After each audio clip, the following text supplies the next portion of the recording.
Wow, welcome to your AEW Collision live review. I am your host, the Matty Man. This is WrestleCenter. This is not the Sicko Show, but it could be if I wanted it to be, but I don't want it to be. How about that?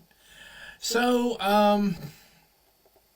obviously, we all just sat here and watched some wonderful wrestling, and I'm going to break it down for you a little bit. We're not going to get into too much of an in-depth review as far as that goes.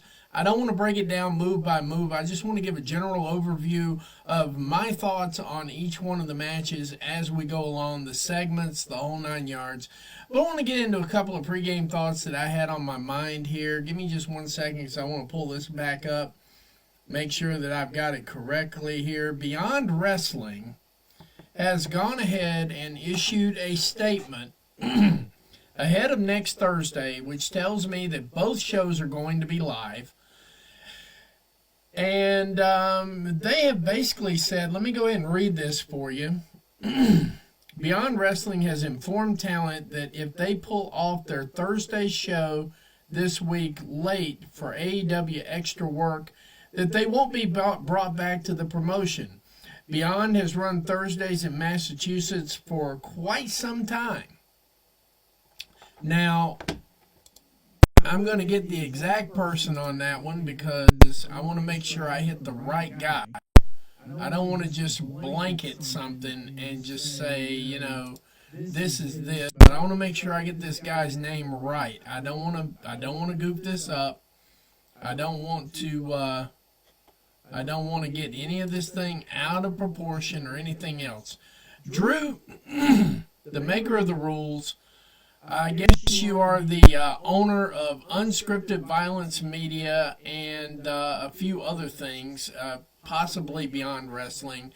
I don't want to speak too far out of school on this one here because it is what it is, but I am going to call it like I see it. As I understand it here, Drew here is WWE ID adjacent. Now, if you've been watching Covalent TV, we all have a preformed thought about how the ID thing was going to work. And people were saying, oh no, you got to give it time, let it cook. I'm going to get these off here because I don't really need them for this at all.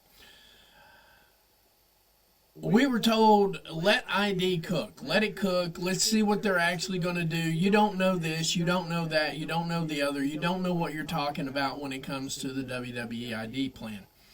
And I do have a friend of mine who basically runs the program.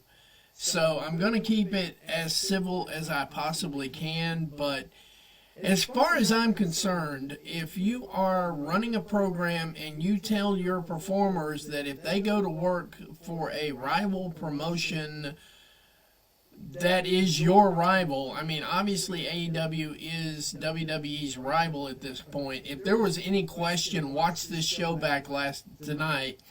Watch Dynamite from start to finish last week. Watch Dynasty.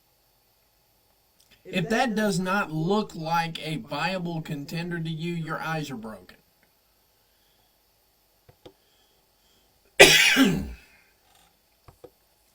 Yeah, we still got pollen going on up here, regardless of everything else. But so to tell your talent that if they go to work at AEW, what he's basically telling them is if you try to work that AEW show, don't bother coming back to Beyond Wrestling.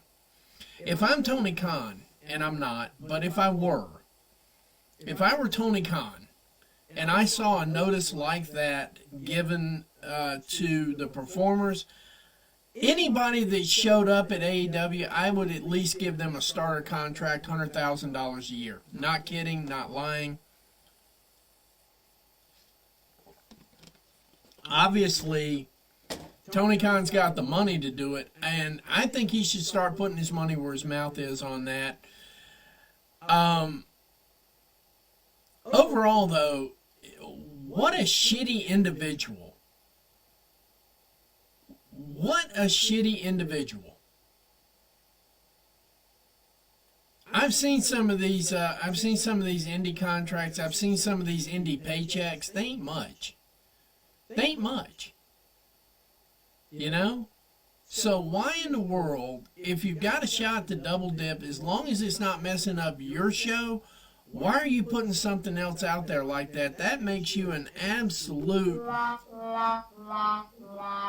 loser. And it further solidifies the point that WWE ID is not here to compete. They're here to take over the indies. If you can't beat them at the venue, if your contracts aren't slowing them down, and then you start jumping into their homegrown talent. You start taking over the homegrown talent part of it. WWE is doing everything it can for a company that apparently doesn't matter. WWE is doing everything they can to put that company that doesn't matter out of business. This is just another predatory practice in a long list of many. In a long list of many. I don't stand for it, and anybody that supports this, feel free to debate with me on this. I'll debate this with you until I'm blue in the face. The other thing, too, The Rock doing an Instagram photo with a New Japan Pro shirt on. Can you smell what somebody's... You know what? It's much ado about nothing. I felt like tweeting earlier today, hey, Rock, why don't you wear a Tesla shirt just to see if that'll do something? You know, there's nothing coming out of it. I've posted on it many times. I've spoken on it many times. And I don't see a partnership between New Japan Pro Wrestling and WWE ever happening, at least not with this current generation. And for the simple fact that when Vince McMahon bought WCW, the first thing he did was shut it down. And that basically killed about 15% of the history of the old guard of New Japan Wrestling. And the Japanese people, they carry grudges. I mean, we've heard the Jeff Cobb story. We've heard all of this so far. And you guys really think at any given time that New Japan Pro Wrestling is going to lay down, roll over, and play dead for WWE? That ain't happening. And by the way, for the folks saying, oh, well, they could subsidize New Japan doesn't need their money. That's the crazy part. New Japan's traveling all over the United States, Canada, and working in Japan. They don't need WWE's money. They're making plenty of good money on their own. They don't need it, never needed it, and they don't need WWE's style because it doesn't even mesh with theirs. At least with TNA, there was at least a remote chance that the styles might mesh. And for the most part, they have. TNA's starting to adjust to WWE style, so when they have the WWE performers on a TNA show and vice versa, they can actually work well together. There is nothing about New Japan that screams WWE. And in fact, I don't think the talent would want to work a show with it because they'd probably hurt themselves slowing down to slow down to the WWE style. Now, there's nothing wrong with that. Let me say that right now. I don't think there's anything wrong. It's ice cream. There's chocolate, there's vanilla, there's Rocky Road, there's hard cam style, there's strong style, there's British strong style. There's all kinds of styles. I just don't think these two mesh. I don't see a reason for them to ever have a partnership. I don't know if, New Japan's bottom tier curtain jerkers would wear out the average WWE performer in 3 minutes or less. They'd have them gassed. I don't see it being a positive. If it ever could happen, I just don't see it happening, period. Now, that's my opinion, and like everybody else that has an opinion about wrestling, take for what you will. But the reality of it is I just don't see it. I can't logically put this together in my head. I can logically put together a TNA partnership. I don't like it, but I can put it together. With New Japan Pro Wrestling, there's absolutely no flipping way on the face of the planet that you're going to get these two to mesh. They say, oh, they got Io Sky, they got Kairi Sane, they got Tozawa. They've systematically nerfed those guys. They have systematically destroyed their aura. They have no hooping. And Io Sky with a title is still a third wheel. How does this work? And how are they, explain to me, like I'm 5, how they're going to make that work with New Japan. Anybody who's seen New Japan, like, no, ain't no way in hell. Can't happen. And it can't. It really can't. So with that being said, I don't see that partnership happening. What I did see tonight, and what we're really here to talk about, is a phenomenal show that Tony Khan has put together tonight for AEW Collision. And I will give the rest of my pregame thought right now. I have been watching AEW for almost a full year, start to finish. I'm catching up on some of the matches. I'm catching up on the years that I didn't see because I was curious. When that stuff hit with Max, I've been watching as much as I can, been watching as many pay-per-views as I can. I'm trying to get all of my knowledge caught up so that it's all current, so that it's not read, that it's viewed. I want to make sure at some point in time I have actually seen every AEW match possible, available. So when I say this, this is the first time when I saw this match card coming together, and I want to get all this extra light out of the picture here. When I saw these matches coming together tonight, I was particularly enthused. I was enthused for a lot of things. The discourse surrounding AEW, since you can't really shit on the matches, you can't really shit on the presentation, the latest discourse has been, oh, look how much time the women are getting in WWE. Look how much they're getting in AEW. AEW just doesn't stack up. Well, Tony Khan, for whatever reason, woke up today and said, you know what, I'm going to make this a female-heavy match, female-heavy show. I'm going to make this a wrestling-heavy show. I'm still going to fit in all of the promos that I need to fit in, all the vignettes, everything else. He basically has stepped up. Now, Dynamite felt a little bit sports entertaining to me. Tonight did not feel that way. Tonight felt like AEW with a little side dish of sports entertainment. So let's get right into it here. I'm going to go ahead and crack open. I do actually have a list. I was not planning on doing this thing live. I was planning on doing it taped and then putting the show out. And really, I'm glad I did. I'm glad we're doing this live. I'm glad we're doing this live. I'm not going to take that much of your time. We're going to take maybe 30, 45 minutes tops. We're going to get into a couple of the details on things. And we're going to see what we thought about the show tonight. We're going to see what we thought about it.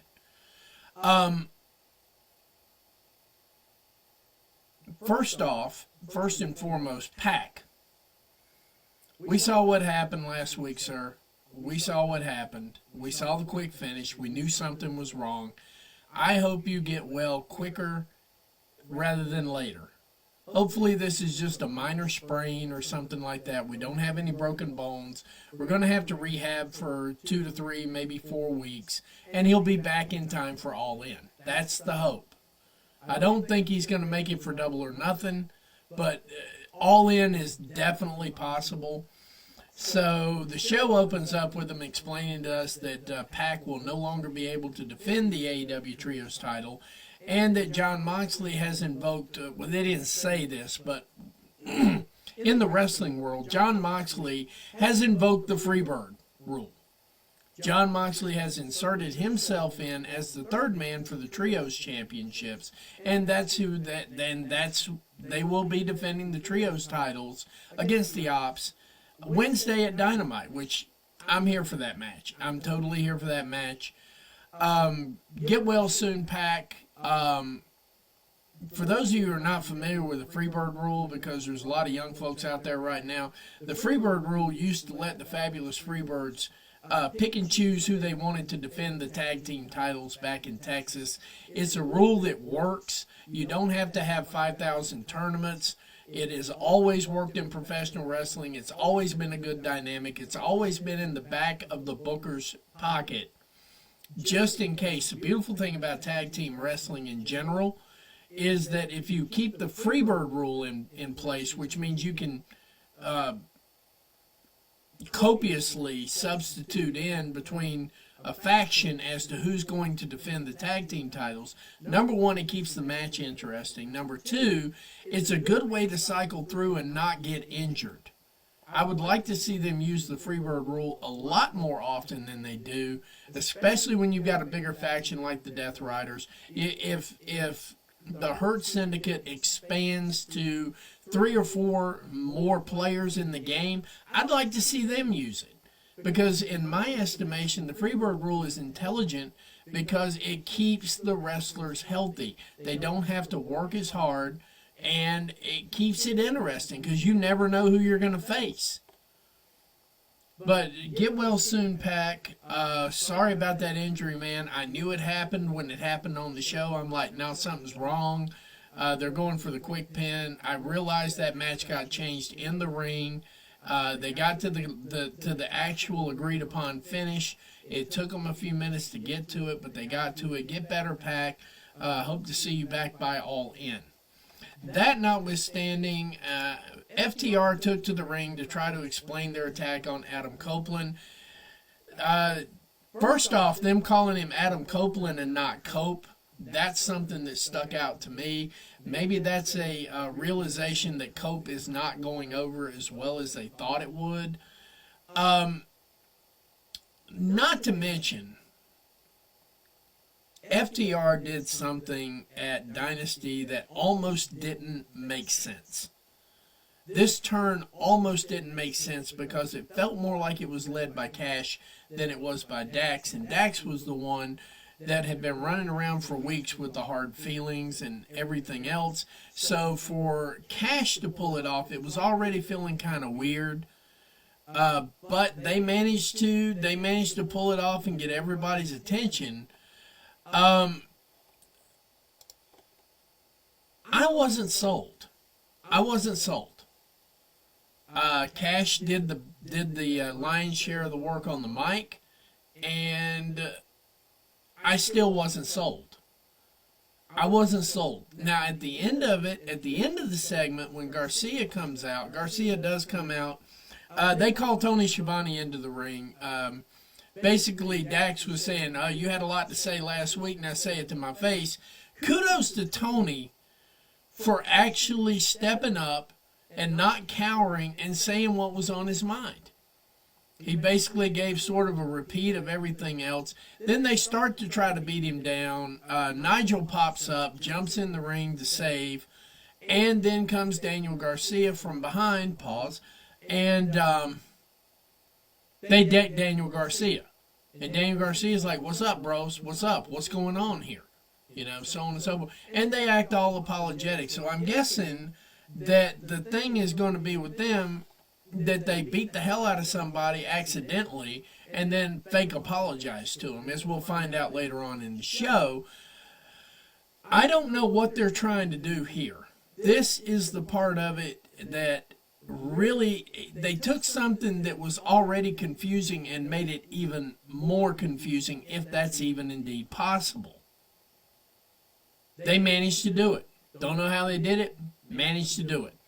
That notwithstanding, I don't know if this is an attempt to get Daniel Garcia back in the title picture or to make him look like a sympathetic babyface.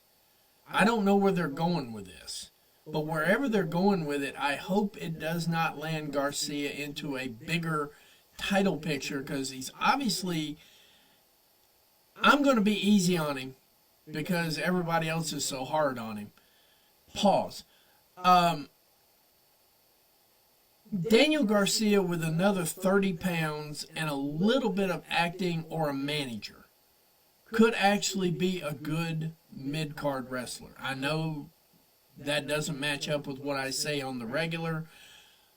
I don't think this is the route to try to build Daniel Garcia. MJF couldn't build him doing this. I don't see what FTR is bringing to the table that MJF couldn't bring to the table. That said, though, they deck Daniel Garcia, pick him up.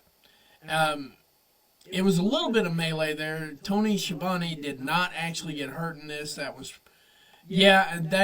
That's kind of what I'm starting to get concerned about, Catherine. I'm starting to think that since Orange Cassidy is nowhere near a picture right now, that Tony Khan's trying to shoehorn him into that spot.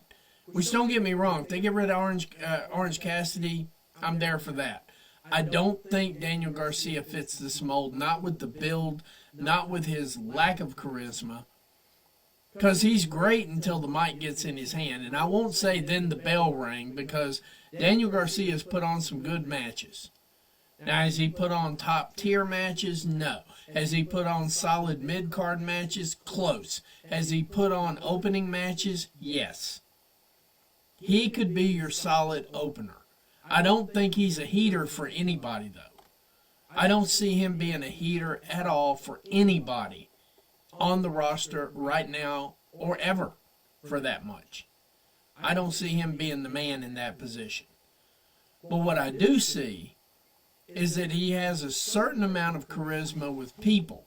Whether he resonates with me or not is not the problem. He does still resonate with the crowd. I don't see this as any kind of, it's not wise to try to make him a sympathetic babyface. It just doesn't work.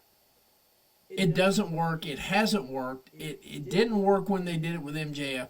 I don't know what magic pill FTR is going to have to suddenly make this work.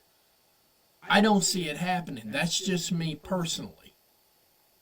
If anybody disagrees with me, feel free to sound off in the comments. I don't mind. I do read the comments, as you can tell. I do interact with people. Just because we're doing a review show, it's no different than the watch-along. I say this all the time in the watch-along. You're the star, I'm the conduit. I'm not trying to be the star here either in the review. If you have something to say, say it. I don't mind. And I'll have good faith debates with anybody. I don't mind. I don't mind that at all. Okay.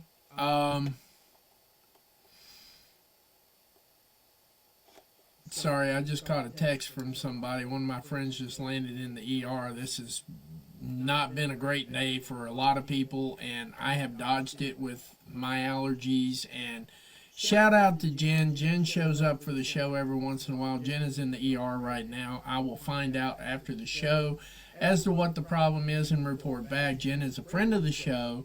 Get well soon. If it's you, if it's not you, we'll figure it out. But either way, we'll get through this and then I'll handle that. Back from break, we had the Owen Hart Cup Tournament qualifier. Jamie Hayter, big Billie Starkz. Much like Jamie Hayter, Billie Starkz won. Although it didn't quite have the same mystique as the first match, you still felt like Billie Starkz was in this match the whole way.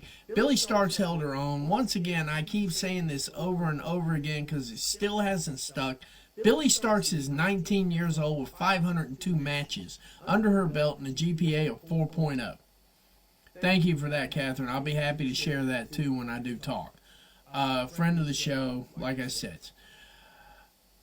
The thing, though, that I keep emphasizing, her, Nick Wayne, these folks are young. These are the future. You know, I say a lot of times Megan Bain's the future or Tony Storm's. These guys are literally the future of the company. So when you put that into perspective, Billie Starkz learned a lot from last week as far as, or the last match, from showmanship all the way across the board. Honestly, this match landed at about 4 stars for me. I know. This match landed at about 4 stars for me. Spot of the night still for me. Taking it out there, that suplex to the concrete floor from Hayter to Starkz. Both of them pulling it off, pause. And, well, really no pause. Both of them pulling it off and getting back into the ring to finish the match off. That was the spot of the night. For me, that was a chef's kiss for that match. It's like they took it one level further. Billie Starkz is going to be a name. She's going to be a name in this show. Hopefully they move her up to Dynamite a little bit, let her work in front of the Dynamite crowd on a regular basis. Billie Starkz is showing me 2 things. Number one, she can be the Ring of Honor champion to replace Athena. She's been working with Athena now for quite a while, 800 plus days, so to speak. She can step into that role, be that tough gal that Athena is. Now, she won't be the tough gal on the same level as Athena. This is where we got to quit comparing wrestlers to each other. She's going to be a tough gal in her own manner, and tonight was her definite coming out party to show you how tough she was. Jamie Hayter gave a Jamie Hayter performance. Jamie Hayter performed exactly on the level I expected from Jamie Hayter. Billie Starkz took it up another level. That suplex down to the concrete floor, to me, was outstanding.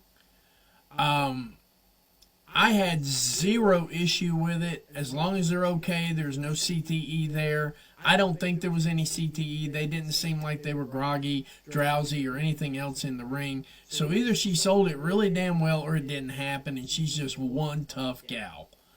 You can't beat that in a million years. 19, 502, 503 matches under her belt. Seasoned professional, that young.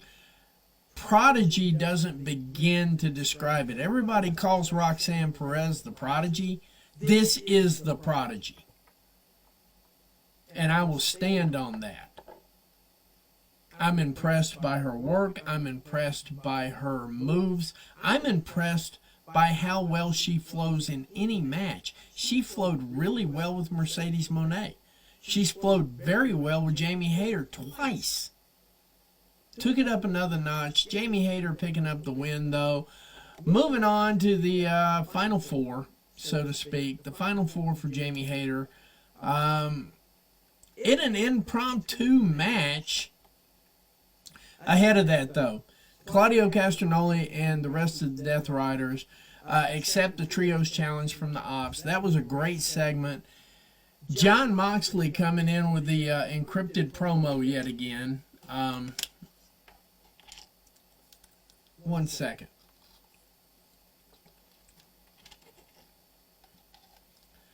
Moxley continues to get better and better and better on the mic every week, explaining the Death Riders. They won't mourn Pac because only in death does duty end. Jon Moxley stepping up for the Trios. He questioned whether Samoa Joe and Shibata are teaching Hook properly.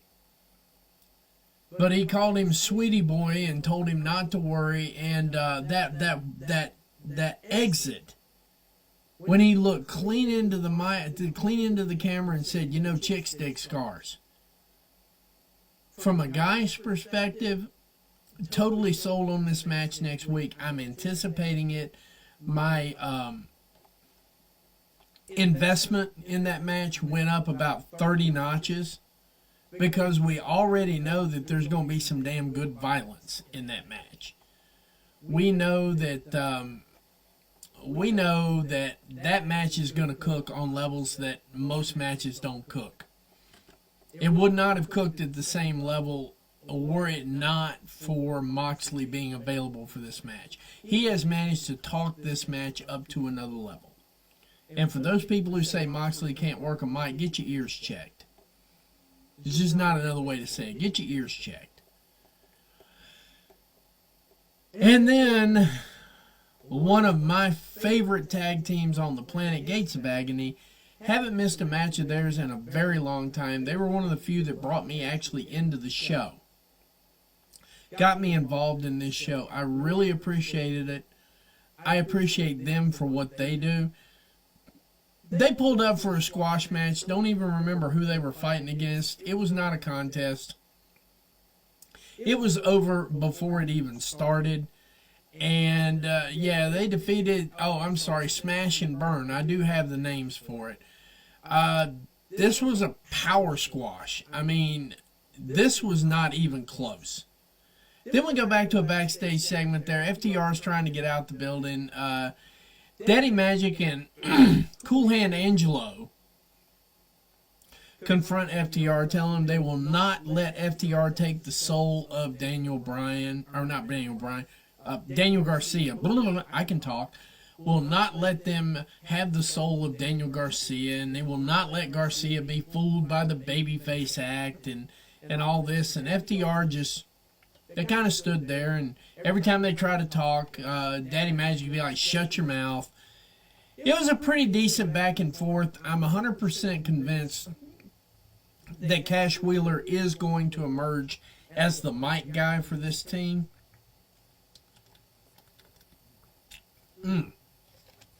Try talking for 3 hours. It's rough. Sorry about that. They've decided. I have confidently decided that Cash Wheeler is going to be the mic man for this team, because obviously Dax is not cut out for long-term mic skills. He can do little short quips, but getting into these types of confrontations here where the mic matters, I don't see Dax carrying the mic on this. Anyway, long story short, they set up another impromptu match for later on. And, of course, following that backstage segment right there, we get Anthony Bowens and Blake Christian. This was pretty close to the match of the night for me. I am becoming more and more impressed with Blake Christian's ability to put people over. I think for where he's at and what he's doing at this point in time, he makes the perfect heater for just about anybody. He made a good heater for Kenny Omega.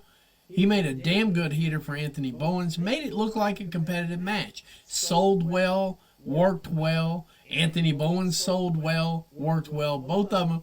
This was just perfect chemistry. I'd like to see them run this match back. Not necessarily at a pay-per-view, so to speak.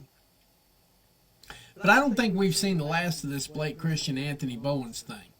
It just didn't feel like it was a blow-off match. Pause. Both of them put in incredible work. There were some incredible spots in this thing. I don't have every single one of them stuck in my head. But the match went along at a pretty decent clip and a pretty decent pace, and it was just the right amount of minutes. All three of those things come together. Yes, Anthony Bowens is starting to build his resume as a singles wrestler. We're here for that. I would love to see Anthony Bowens get immediately injected into the TNT title picture. But once again, Tony Khan is doing a masterful job here of loading up each title. You've got 4 or 5 people for each title, except the tag title, except, as we'll find out here a little bit later, Gates of Agony's thrown their hat in the ring. We'll get to that in just a few minutes, though. But Blake Christian is starting to show me a lot of good talent. He's showing me that he can put over what needs to be put over. I see him doing this for approximately another year, and then maybe catching a push, because he needs to catch a push. He is not a bad wrestler. When I first saw his gimmick and I first saw his act, I'm like, oh my goodness, here's another vanilla midget. No, he is not a vanilla midget. He is very talented. I'm starting to respect his talent in the ring, and I'm starting to respect his heel persona. He's another one of those that pulls off a heel, pause, just as good as Ricochet. He just doesn't get the camera time, doesn't get the mic time, or any of that stuff. But Anthony Bowens would pick up the win. That discus elbow strike that he uses, that's going to be a fine finisher. Just got to be careful. We don't want to be handing out concussions. That's my only concern with it. I'd like to see a different finisher. I'd like to see that be the setup for the finisher. But I'm not Anthony Bowens, and I'm not drawing Anthony Bowens money, so there you go. But, yeah, he finishes up with that discus elbow. They've got a name for it. They've just started naming it, and so next time we do a show, I'll have it properly named. The action at this point, the heaters, it's heater after heater after heater. Tony Khan is developing something that's going to be really good here shortly. I've always said if he got the match orders correct, his shows would be outstanding. So far, so good tonight. The match order is good. Everything is good. Tony Khan is putting together a masterpiece, and this is just yet another section of it. Not to be outdone, Megan Bayne would come out after that to a 2-on-1, and I did not get the local talent for that one. Way to make her look good after that Dynasty appearance. She looks strong. She looks the Molly Whoop. Yeah, okay, the Molly Whoop. Okay, you're right. I knew it was something. It was in the back of my mind. I just didn't have it memorized yet. The Molly Whoop. That's how Bowens finishes the match out. Thank you, Catherine. But Megan Bayne coming out after that with a 2-on-1 smash-up. The dominance that's established in winning a 2-on-1 handicap match anyway, even if we know they're both jobbers, how's she going to put both of them away? Put both of them away in the middle of the ring. Quick match, nice squash, made the point. Megan Bayne is still a force to be reckoned with, even though she lost at Dynasty. I would have liked to have seen her inserted somewhere in the Owen Hart. I would have liked to have seen them have a wild card for that. And I would have liked to have seen her inserted in it so she could make a run back through. Maybe earn her way back to All In, but we know where All In is going at this point. I think it's a safe bet now to say that All In is heading for a Hayter and Toni Storm match, because we're already going to get Athena and Mercedes Moné, which we'll get to that here in just a couple of minutes as well. We're already getting Athena and Mercedes Moné up front. I got to tell you, I think that's a little early, but we'll get to that here in just a minute. Megan Bayne just... the Bayne thing, you just can't talk about it enough. And the way she does the F5, I'm going to say she does the F5 better than Brock Lesnar. It's more convincing to me. And I know that's stepping on sacred ground for WWE fans, but to me, she's more graceful with it. She's more precise. It means more.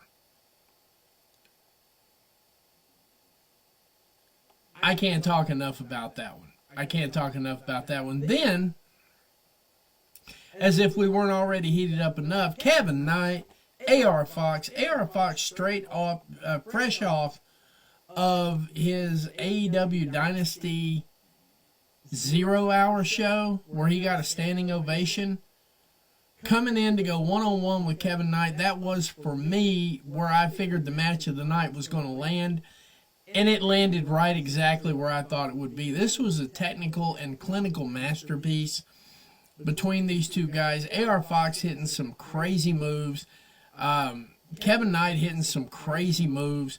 They were back and forth. It wasn't a spot fest. It was a technical match from hell that happened to have a few spots in it.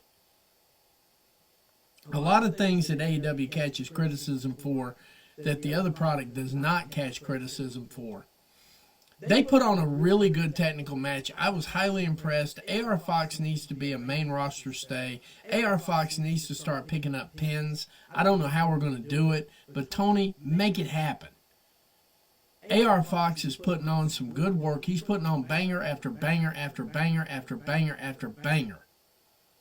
Let him work a little bit with Nick Wayne. Let him pick up a pin over Nick Wayne. You know, Nick Wayne and he work well together. You could get that same kind of match between him and Nick Wayne that you got with Kevin Knight tonight, and you could actually let him pick up the pin. AR Fox looking really super good tonight. And the matches and the show is still at a heater. The flow is going well. There is absolutely nothing in this show tonight that lacked. Even spots that I thought I wouldn't like, it didn't matter. Nothing mattered. This show flowed. It flowed from start to finish. It flowed at the top of the hour, bottom of the hour, top of the hour. It flowed like it was supposed to flow. Now, I don't know how this is going to do on the Nielsen's and everything else, but if it does less than 500,000, I'm going to be real disappointed. Because if it does less than 500,000, a lot of people missed a really good show tonight. AR Fox not picking up the win. Kevin Knight picking up the win on that one. Gates of Agony cut a promo where they called out the Hurt Syndicate, and I think me and Catherine both marked out probably at the same time. I know I marked out. I didn't care. I'm a big Gates of Agony fan. I'm also a big Hurt Syndicate fan. I've been dying to see something challenge the Hurt Syndicate. And I do believe the Gates of Agony, if they bring this correctly and they book this correctly and they produce it correctly, this is going to be a match of the ages. Gates of Agony calling out Hurt Syndicate for next week on Dynamite. I'm pretty sure that will not be a title match. It doesn't need to be a title match. It doesn't need a title. You put Bishop Khan, Toa Leone in the ring with Shelton Benjamin. Oh, my Lord. Why am I having brain farts? Oh, I'm having brain farts because it's almost 11 o'clock. Jeez. You put those four in the ring together, and it's going to be nothing but magic. Book it, Tony. Book it. Book it. Book it. Great segment. Oh, my Lord, guys. I'm killing myself here tonight. Give me just 1 second here. Bobby Lashley. Daggone it. You put Toa Leone, Bishop Khan, Shelton Benjamin, and Bobby Lashley in the ring with MVP to the side. Someone explain to me how that doesn't draw money. Someone explain to me how that does not draw money, because I'm not seeing it. That match will cook. That match, book it, Tony. Great backstage segment. I did like the sort of maniacal look that Bishop was pulling off. I like the maniacal look that Toa was pulling off. I like them saying, oh, we might get hurt. We're good with that. We're good with that. Following back from commercial break, or I think there was a commercial break in there. There probably was. We had FTR and Daddy Magic and Cool Hand Angelo. This didn't do it to me.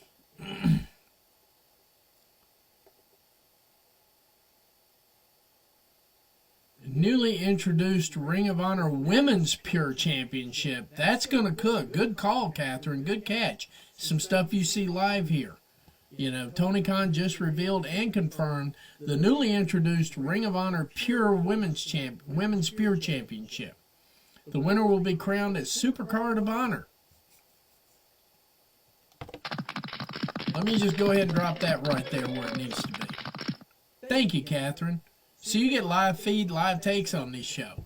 Who knew? Thank you, Catherine. Thank you very much. And that segues in because I don't know about y'all, but if there was a weak spot in this card tonight, FTR versus Cool Hand Angelo and Daddy Magic. I know what they were trying to do. I know they were trying to tease a Daniel Garcia turn. I don't see that happening anytime soon. I don't think you should. But if there is, ruh-roh. Yeah, that doesn't surprise me either. If there was a cool down moment that could have been had, it was this match. I wasn't feeling it from the start, even with the blood, even with the violence. It was unnecessary. If you ask me, I mean, fighting for the soul of Daniel Garcia is like fighting for the last tortilla chip and there's no cheese left. Okay, there's just not there. The match didn't hit for me. They still put it together. The match still flowed. It just didn't hit the way I think they intended for it to hit. FTR picking up the pin. Daniel Garcia jumping in the ring to try to make the save. And, of course, beyond him, above and beyond all that, FTR attacking Daniel Garcia. Two spike pile drivers, making you think they were going to take him out of action for a little while. Daniel Garcia may be off television for the next couple of months. Who knows? This may have been the way to get Daniel Garcia off television for the next couple of months. So if they did that, that was a success. If we're looking for any brass ring that we can grab hold of for this match, obviously the match itself was not that, but overall, it was still a stable match. It just didn't hit for me. Now, it may have hit for somebody else out there, and that would have been phenomenal. Tony books for everybody, not just one person, contrary to popular belief. Overall, though, this match could have been shorter, but I understand what they were trying to do with it. Back from the break, we had Harley Cameron and Athena put on Get Your Controller emojis ready. This was, in my estimation, a cheat code of a match. Athena has proved to me beyond a shadow of a doubt that she is not that person that was rescued from the other promotion. She has proved to me that she is capable, confident, and can carry the TBS title when that time comes. She could probably carry the women's title when that time comes. But everybody seems to be intent on her taking the TBS title off of Mercedes Moné. If I'm Mercedes Moné, our warm-up match is going to be Wednesday. That is skipping ahead a little bit, but I don't mind. If I'm Mercedes Moné, I am relatively confident that the TBS title will be in good hands with Athena. Athena worked like the rent was due. Harley Cameron added another couple of moves to her repertoire. She unveiled her capabilities. This came together. Harley Cameron is starting to become that woman that has chemistry with everybody. She has proven she can work with every single main woman on the roster. She hasn't yet worked with Toni Storm. I'm going to be curious to see how that match looks, because I have now seen Harley Cameron work with Mercedes, Athena, Statlander. Who else has she worked with? Big name. That's good enough right there. I think she's worked Julia Hart once. The woman has it. She has chemistry with everybody. This was no different. Athena took it to another level. I think she showed off her wares easily for this show tonight. Both ladies bring their A game. The finish was phenomenal. Cheat code of a match, cheat code of a match, cheat code of a match. When they first booked this match, I thought, well, this could be a squash. This is either going to be a squash, or it's going to be a fluke win, or it's going to be a count out, something like that. Both these women brought it tough, tight, and tough. There was absolutely no complaint about this match, cheat code. I would love to see her work with Toni Storm. At this point in time, I would love to see Harley Cameron work another match with Toni Storm now. I know she worked with Toni Storm before. You're correct. I know that. I would love to see her work a match with Toni Storm on either Dynamite or Collision. I would love to see that. I would also love to see Athena work Toni Storm as well. So, either way, if Athena happens to pick up the victory, this is the key right here. This is the key part right here. If Athena happens to pick up the victory and go all the way through to All In, I'd like to see her work Toni Storm. Everybody else is wanting to see her work Mercedes Moné. I would like to see her work Toni Storm. I would also like to see her work Mercedes Moné. Which brings up another thought that I had here. We're going to take a little break here because this is one I'm pontificating on. So work with me here. Let's say, for instance, because we know Athena and Mercedes Moné are meeting next week at Dynamite. Let's say, just for the sake of saying it, Mercedes beats her, runs the gauntlet, wins the Owen Hart, has the right to face Toni Storm. What if All In had Mercedes Moné working a match with Athena for the TBS title and then fighting Toni Storm for the women's title? And at the end of the night in All In, Mercedes Moné is still Mercedes 4 belts and she's the AEW Women's World Champion. I'm just putting that bug out there because the way these matches are starting to set up, Tony Khan's in an enviable position here as a booker. Because there's a million different ways he can go with this Owen Hart thing now. I was worried about Athena at first because I don't really see them needing to touch before All In. But since we're here, what would happen if Mercedes Moné goes over her, runs the gamut, wins the Owen, has the right to face Toni Storm? Athena then goads her into a TBS title match, also at All In. If Mercedes worked 2 matches, of course, if she works Athena at All In, obviously she's going to drop the TBS title. I say obvious because it wasn't pointing that way to me before, but it's starting to point to me that the fans want to see Athena as the TBS champion. They want to see her win in her hometown. So let's say, for instance, that Mercedes drops the title to Athena and then picks up the women's world title at the end of the night. Tell me that All In wouldn't go down as a top 5 pay-per-view for at least the last decade, if not forever. Just a little bug I wanted to throw out there. That was what was starting to formulate when I saw Athena pick up the win. Athena picks up the win. Convincing fashion. Harley Cameron makes her look like $1 million, and likewise, she makes Harley look like $1 million. No question about it, nothing. That was a cheat code of a match. Hats off. Rub the bald head for both of them. They both left it in the ring. It came out good. Harley Cameron continues to impress. She's another one we need to put some wins on.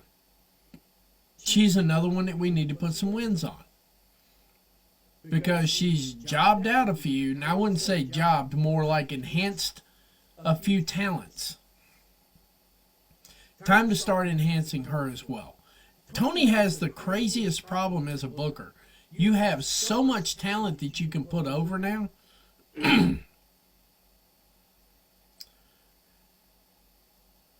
Let's get to it.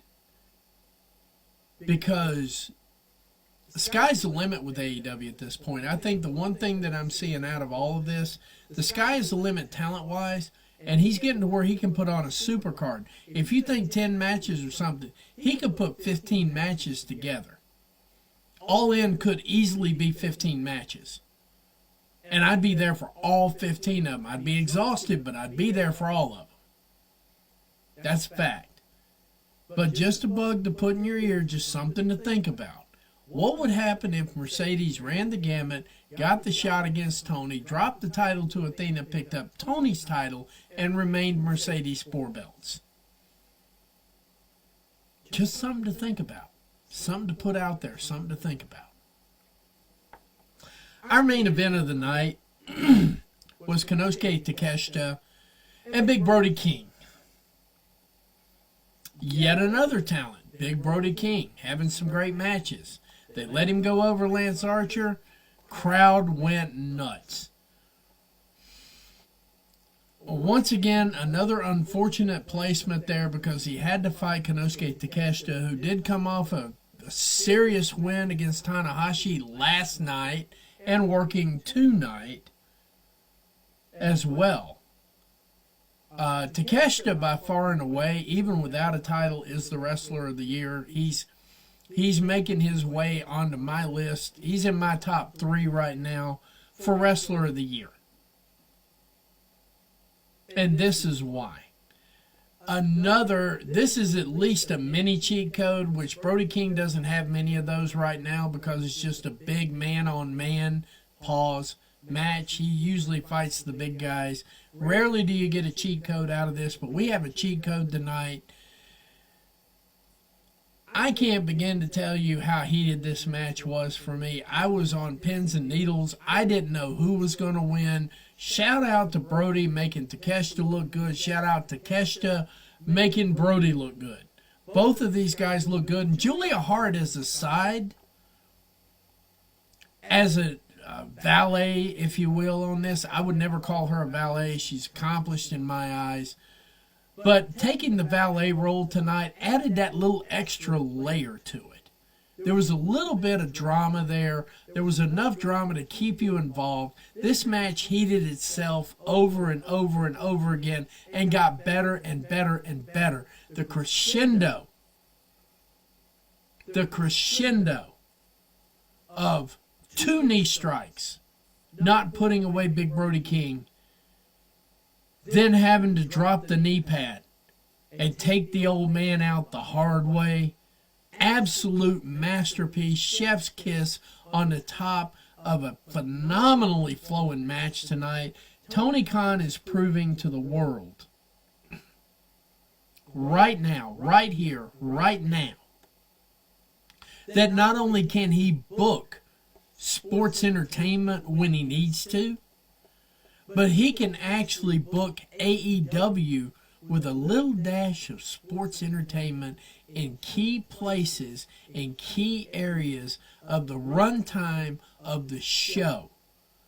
Because if you're familiar with how this works, there are certain times, there are certain windows of any given sports or combat show.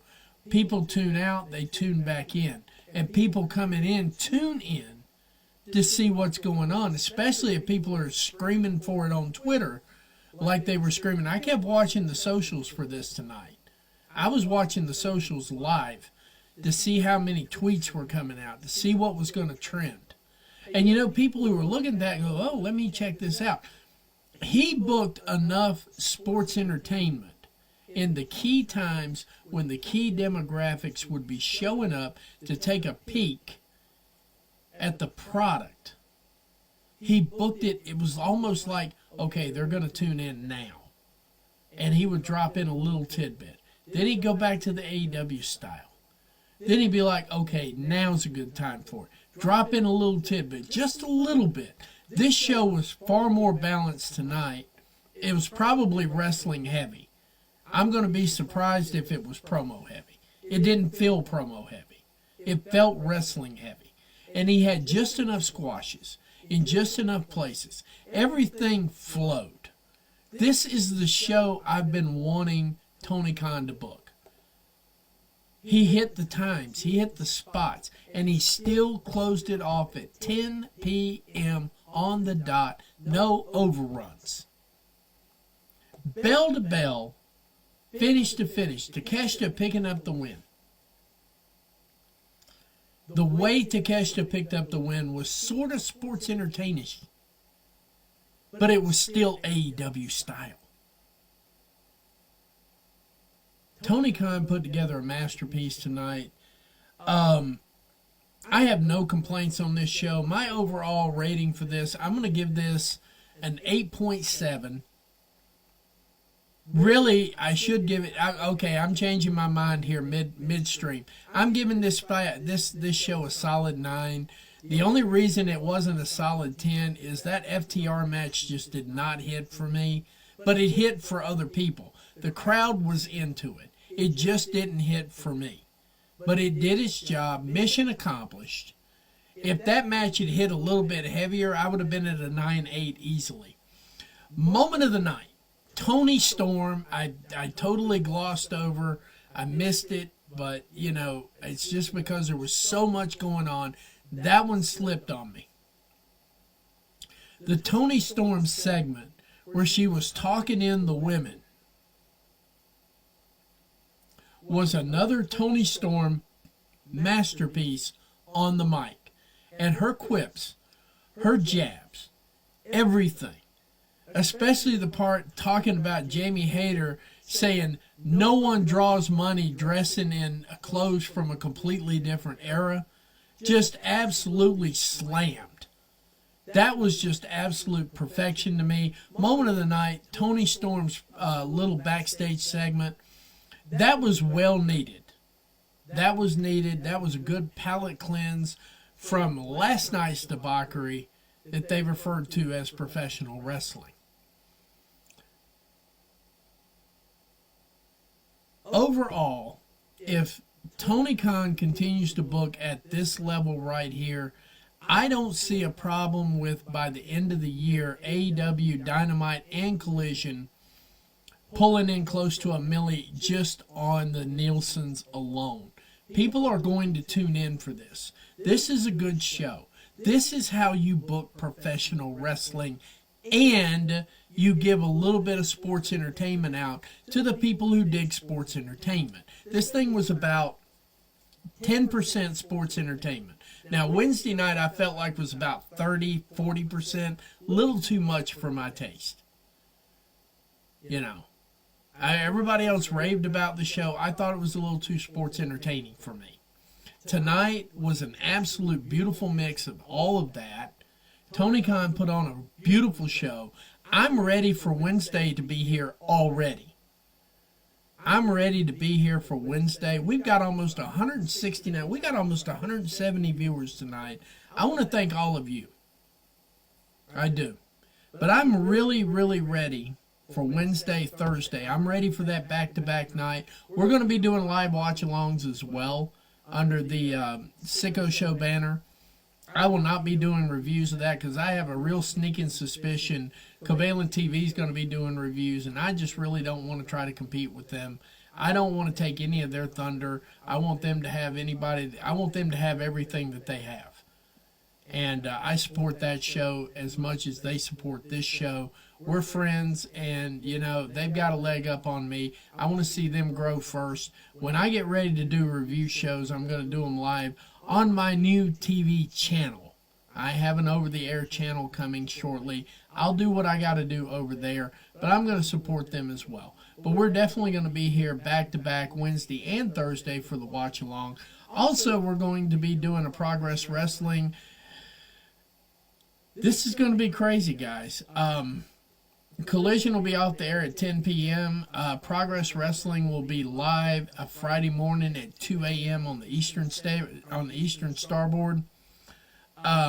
We're going to be live for that as well. So we're going to have an awful lot of wrestling next week. We're going to have roughly 8 hours worth of wrestling during the week next week. I'm looking forward to it. But as it is right now, guys, we are at the end of the show. We are at the end of this show. And I want to thank y'all. This is actually an inaugural for WrestleCenter live. I've never done it live. You guys are the first.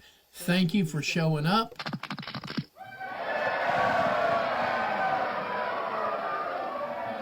And as I always say, you are the stars. I am but the conduit. I really appreciate all the views. I appreciate everybody showing up. I think I won a tournament tonight. I hope I did. I don't know that I did yet. I don't have confirmation that I won yet. I think I won something. Thank you all for that as well. That'll be the first tournament I've ever won. I appreciate first round of Scott's tournament for the top 100 podcasts out there. I went up against a pretty heavy, big company, and I'm just, all praise to God that I actually won. Appreciate that. But right now, it is time for me to shut this show down because it is 11 o'clock. I have kept y'all way longer than I intended to keep you. And I thank you for hanging around with me because, as I say again, I've said it several times in the last few minutes. I'll say it to my dying day. You are the stars. I am the conduit here. This is Graps TV and WrestleCenter. I want to thank you guys for showing up tonight. And don't forget, catch the mid-podcast. Catherine here giving me some good information here. She's got her own podcast too, the mid-podcast. If Reese were around here, I'd tell you about the weekly steel chair. He was running them. Today he's the birthday boy. I'm not even mad he ain't here because he's probably doing birthday things, guys. Weekly steel chair, the mid-podcast. Both excellent shows to check out as well. And Covalent TV, they're going to be bringing you a review Monday after Raw. And, of course, they'll be live on Wednesday night, too. I'm thinking they might even be live Thursday night. If they're not, we will be because I'm going to need something to fill that time in between then and the Progress Wrestling show kicking off from Vegas at 2 a.m. But for right now, I'm going to go ahead and roll out. I'm going to figure out what's wrong with my friend, and I will report back. She is a friend of the show and does show up. I will report back probably tomorrow night with some kind of report on that as well. Get well soon, Jen. You're in our thoughts and prayers. You know that. But for now, I'm going to say good night. God bless. And good night, America, wherever you are. Take care.